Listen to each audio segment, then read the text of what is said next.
Economic planning is one of many politically misleading expressions. Every economic activity under every conceivable form of society has been planned.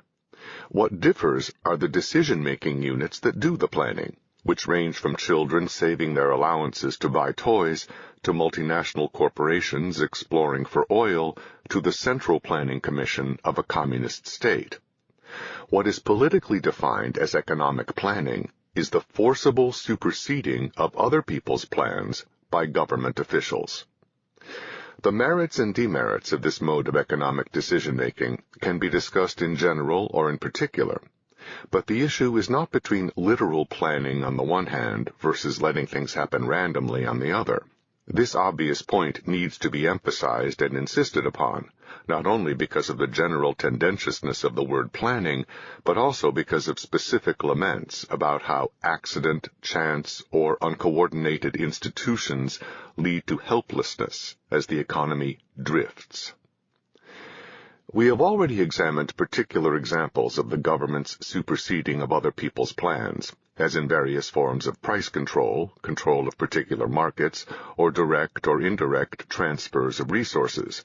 Comprehensive economic planning is the subordination of non-governmental economic decisions in general to a design imposed on the whole economy. This can take place while retaining private ownership of physical or financial assets, capitalism, as happened under fascist regimes, or government ownership of the means of production, socialism, may accompany comprehensive planning, or such government ownership may coexist with market pricing mechanisms instead of planning, as in so-called market socialism, Yugoslavia being an example. There are also welfare states, such as in Sweden, which may call themselves socialist, but which operate largely through tax transfers of income earned in a private economy, rather than through comprehensive government control of production decisions.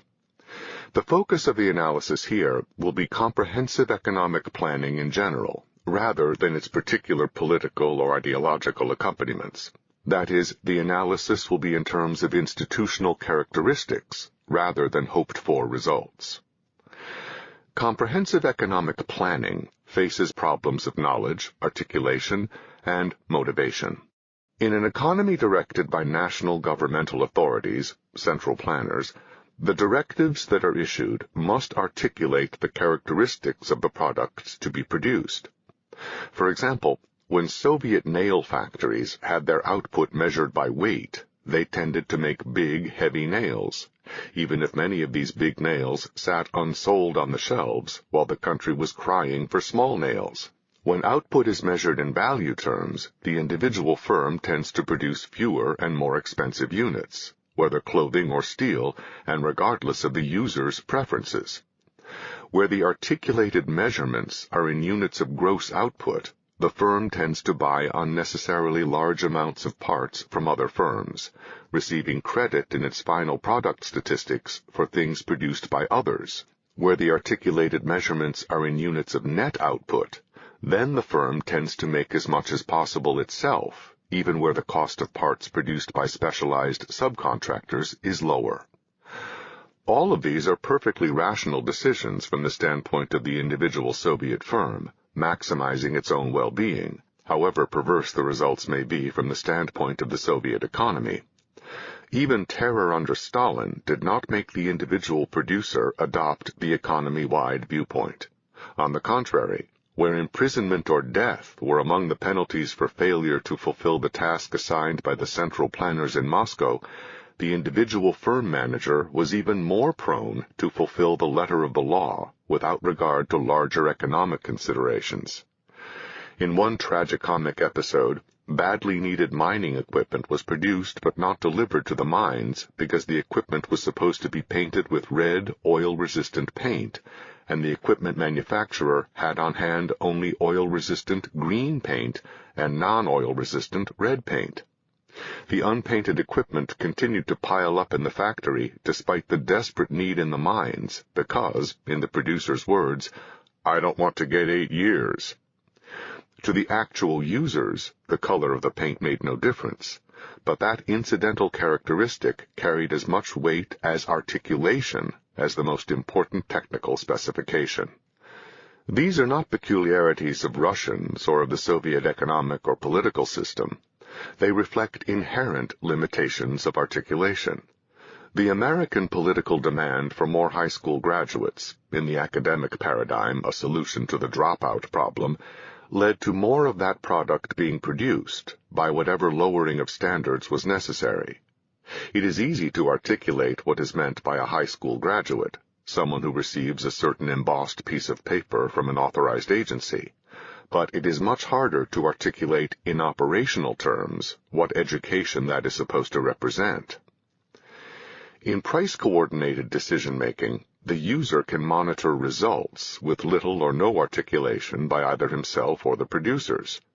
The kinds of nails that are incrementally preferable will become more saleable or saleable at a higher price, and the producer will automatically emphasize their production, even if he has not the faintest idea why they are more in demand. If a certain color of paint makes mining equipment more saleable, the producer will tend to use that color of paint, but he will hardly forego or needlessly postpone sales until he can get the particular color of paint if the demand for the equipment is such that it sells almost as fast with a different color. Where price-coordinated education, private school, is a feasible individual option, parents who have never sat down and articulated a list of education criteria can nevertheless judge educational results in a given school and compare them with results available from other private schools or public schools and determine whether the differences in results are worth the differences in cost. Where prices are set by government fiat, they convey no information as to ever-changing economic trade-offs which reflect changing technology, tastes, and diminishing returns in both production and consumption. Price changes are virtually instantaneous, while statistics available to planners necessarily lag behind. As a student of British economic planning has noted, the ceaseless changes in conditions affecting the daily demand and supply of countless goods and services must render the best statistics out of date before they can be collected. Using a relatively few stale statistics to guide a complex and ever-changing economy means, in practice, falling back on ad hoc interventions interspersed with endless exhortation in the public interest. Nazi Germany had similar economic problems in basing prospective decisions on retrospective statistics. The problem is inherent in the circumstances and not peculiar to a given ideology, though some ideologies are more insistent on maintaining such circumstances than are others. Another way of looking at the vicissitudes of articulation is that one cannot articulate what does not exist, namely an objective set of characteristics which determine an objective scale of economic priorities. All values are ultimately subjective and incrementally variable. No single social group or scale of priorities can define the varying importance of multifaceted characteristics, either to disparate consumers or to equally disparate producers. The millions of users of millions of products can judge incremental trade-offs when confronted with them, but no third party can capture these changing trade-offs in a fixed definition articulated to producers in advance. When user monitoring, conveyed through prices and sales, is replaced by third-party articulation, in words or numbers, vast amounts of knowledge are lost in the process. In the absence of user monitoring of producer output through a market, there must be third-party specification of what the output shall consist of, and this runs into the inherent limitations of articulation.